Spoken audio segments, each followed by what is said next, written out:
Healthy कैसे रहें।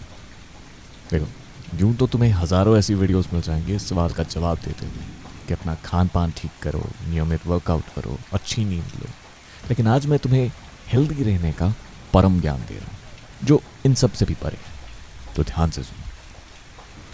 स्वस्थ रहने के लिए सिर्फ शरीर ही नहीं, मन का भी शुद्ध और संतुलित होना जरूरी है। अगर तुम्हारा मन असंतुलित रहता है, अशांत रहता है, तो कितना ही हेल्दी खाना खा लो, कितनी भी एक्सरसाइज कर लो, तुम पूरी तरह से स्वस्थ नहीं रह पाओगे। अब सवाल उठता है कि मन को कैसे स्वस्थ रखें। इसके लिए सबसे पहले तुम्हें उन मानसिक विकारों को पहचानना होगा जो तुम्हारे स्वास्थ्य को बर्बाद कर रहे हैं। वो मानसिक विकार कौन कौन से हैं? राग, द्वेष, क्रोध, लोभ, मोह, मत्सर, ईर्ष्या। हमारे ऋषि महर्षियों ने इन रागादि दोषों का उल्लेख मानसिक विकार के रूप में किया। ये दोष मुख्य रूप से मन और बुद्धि को प्रभावित करते हैं, और क्योंकि हमारे मन का आधार हमारा शरीर है, तो ये रोग हमारे मन के साथ साथ हमारे देह को भी पीड़ित करते हैं, मनोविकार उत्पन्न करते हैं।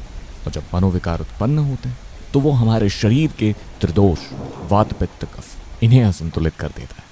जैसे राग और द्वेष के कारण मन में बेचैनी बनी रहती है, इससे वात दोष बढ़ता है।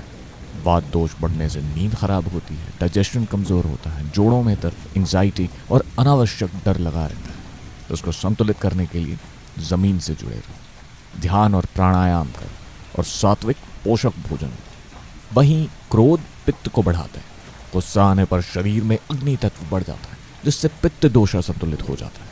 उसका असर एसिडिटी, पेट की जलन, हाई ब्लड प्रेशर, सर दर्द, बाल झड़ना और अन्य कई त्वचा की समस्याओं के रूप में दिखता है। बार बार क्रोधित होने वाले लोगों को थोड़ा ठंडा और शीतल आहार लेना चाहिए। लालच में फंसने वाले व्यक्ति का माइंड और बॉडी स्टैग्नेंट हो जाते हैं, जिससे कफ दोष बढ़ता है।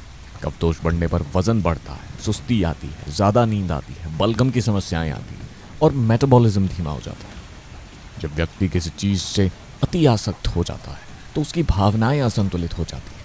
इससे कफ दोष बढ़कर भारीपन, मानसिक जड़ता और अत्यधिक भावुकता लाता है।